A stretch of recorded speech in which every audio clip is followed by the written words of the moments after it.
Stuffing flavored focaccia. Perfect for making stuffing, even better for stuffing your face with leftovers the next day.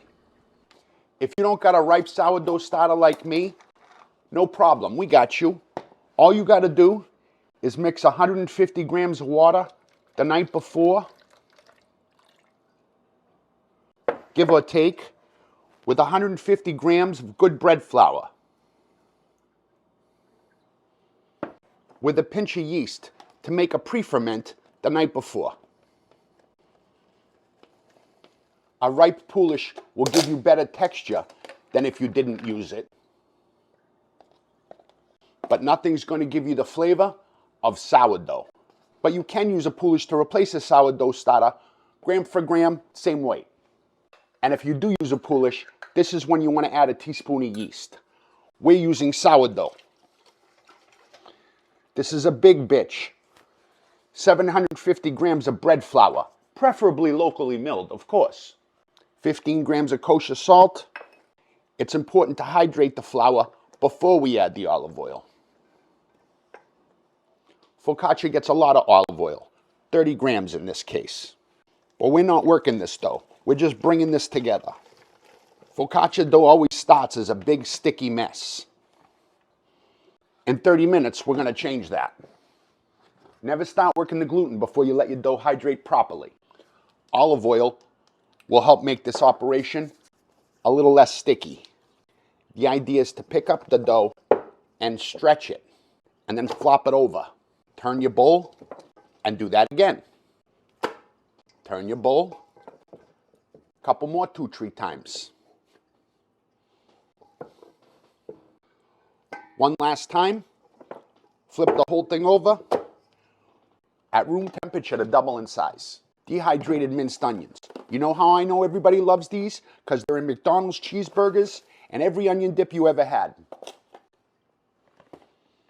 Covered with hot water while we let this dough rise. That dough is doubled in size and those bubbles tell me that sourdough is working beautiful. Now's our chance to add the flavor. This is going to taste like stuffing. Onions and celery seed. We're going to fold that into the dough. Stuffing always has onions, celery, and the stuffing herbs, thyme, rosemary, and sage. Don't forget to oil your hands really well.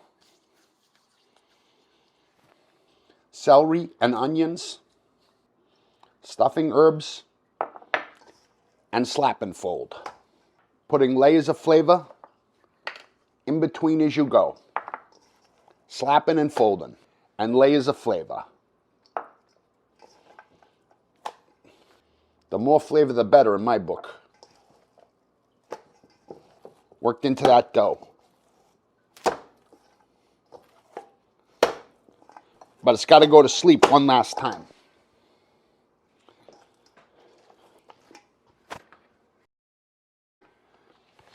Between those herbs and that sourdough, it smells like fucking stuffing in here. Now all we got to do is get that dough into its pan for its final proof.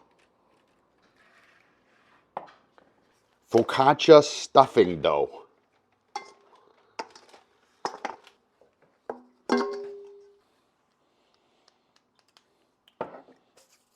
Settle it in gently. That looks so fucking good. Baking spray will ensure it doesn't stick. You got to keep the moisture in when you're letting your focaccia proof. Look at all those herbs and onions. A final application of olive oil. And give that focaccia the signature dimples.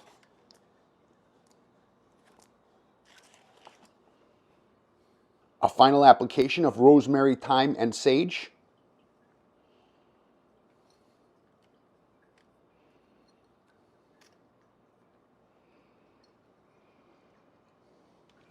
You can use kosher salt, but if you can get flaky salt, that's the best for focaccia.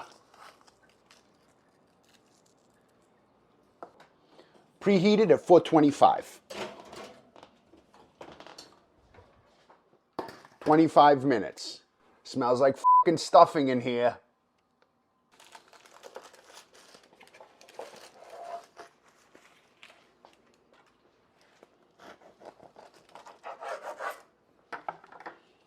Good quality flour in one day. Look at that texture. We love this so much, we make it twice. Once before Thanksgiving, we make it and cut croutons.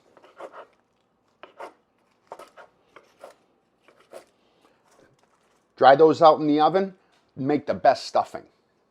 Then we make one the day after for sandwiches.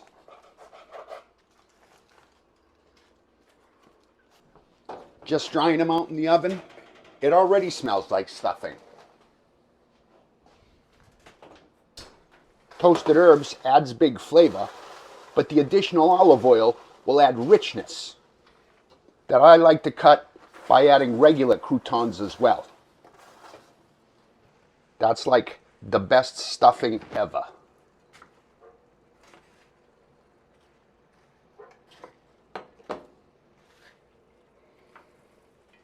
As long as you keep that focaccia wrapped in the fridge, it'll last a couple, 2-3 days, and toast it anytime you want to make a sandwich. Stuffing flavored focaccia. Mascarpone on the bottom. Mascarpone, cream cheese, whatever. Mayonnaise on the top. Because who doesn't love mayo? And a couple of thick slices of cranberry sauce. Leftover turkey, and put the top on. That's how you do leftover turkey sandwiches in my house. If you do this, you better make extra stuffing this year. And always double the gravy. You never serve stuffing without gravy. Oh, it smells like Thanksgiving in here. Great chew. Oh, sourdough focaccia comes through. It's so good, and the texture is just perfect. In just one day. I mean, all those herb flavors packed in there, that's infused stuffing flavor. It's like permeated in the bread. The bread, the mascarpone, the cranberries, and that turkey. Every year after this, we're making one before for stuffing and one after for sandwiches. That's it. Definitely need 2 loaves of focaccia.